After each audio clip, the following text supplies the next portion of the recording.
ወርቅ ዋጋዎች ሁሉንም በዝርዝር እናስመለክታችኋለን። መልካም ቆይታ ይሁንላችሁ። ቀጥታ ወደ መረጃው ከመሄዳችን በፊት አሁን ያለበት ወቅታዊ የወርቅ ዋጋ ምን ይመስላል የሚለውን እስቲ በወፍ በረር እንመልከት። ወርቅ እንግዲህ ለረጅም ጊዜያት በሚባል ደረጃ ላለፉት 5 እና 6 ወራት እዚህ ይደርሳል ተብሎ ሳይታሰብ በከፍተኛ ጨምሮ ያለበት ጊዜ አሳልፏል።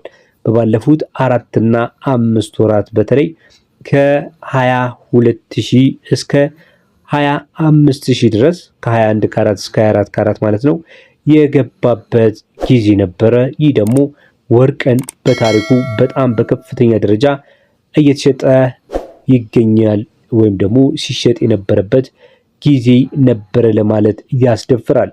ይህ እንግዲህ የሆነበት የተለያዩ ዓለም አቀፋዊ እንዲሁም ደግሞ የተለያዩ ተጨባጭ የሆኑ የዓለም የኢኮኖሚና የተለያዩ ከተከሰቱ የጦርነቶች እንዲሁም ደግሞ ከተለያዩ በዓለም አቀፍ ደረጃ ኢኮኖሚው ላይ ከተመለከትናቸው አንዳንድ ሁኔታዎች ጋር ቀጥተኛና ተዘዋዋሪ የሆኑ ግንኙነቶች ነበሩት ማለት ነው።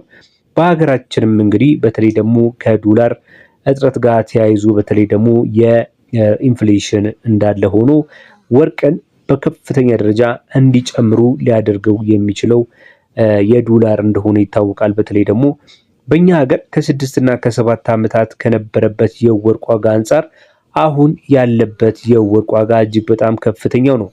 ለምሳሌ የ1 ግራም የ21 ካራት ወርቅ ከ8 እና ከ10 ዓመት በፊት ከነበረበት 2000 ተነስቶ ዛሬ ላይ በ20 ሺህ እና ከዛ በላይ ይሸጣል ማለት ይሄ እጅግ በጣም ከፍተኛ